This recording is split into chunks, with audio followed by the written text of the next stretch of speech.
In this video, I'll show you how to add text and animated transitions on Adobe Premiere Rush on your smartphone. Let's get started.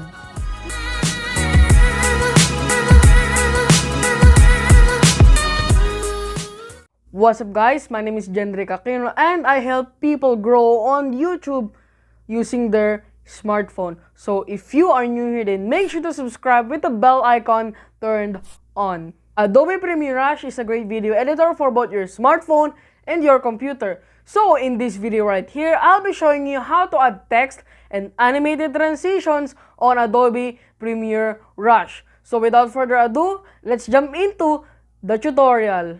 Okay, so I want to tell you that if you haven't seen my tutorial on how to trim and cut videos on Rush, then tap this card on the top.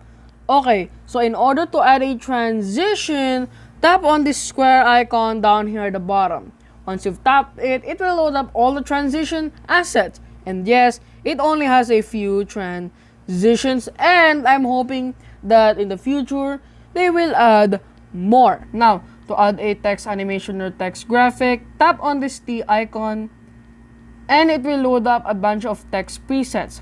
Some of them have animations while others don't. Now, what I really like about Rush is that if you tap this more titles right here on the right, it will load up even more options for you to choose from.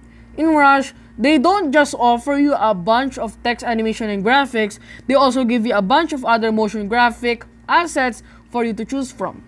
Simply tap on this arrow to browse more. And what I love is that they also have a search feature. So let's say I want a subscribe button animation, I just search it up here. And as you can see, it gives you some options to choose from. But I'm not going to get motion graphics, I'm just going to get basic title animation to keep everything nice and simple. Okay, so to modify this, tap on the title twice and you can change what it actually says.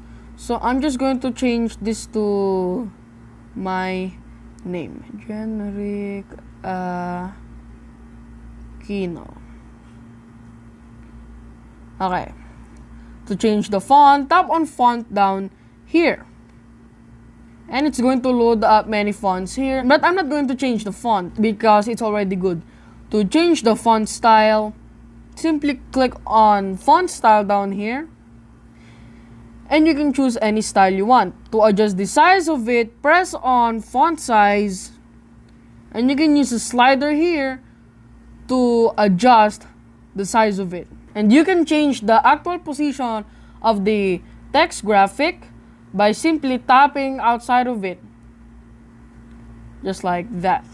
And of course, there are more options here. You can just discover them yourself, but for the sake of this tutorial, I'm just to keep everything nice and simple so that you guys can easily follow along. If you missed my tutorial on how to trim and cut videos using Premiere Rush on your smartphone, then click this video card right here. And if you want to see all of my Premiere Rush tutorials, then click this playlist card right here.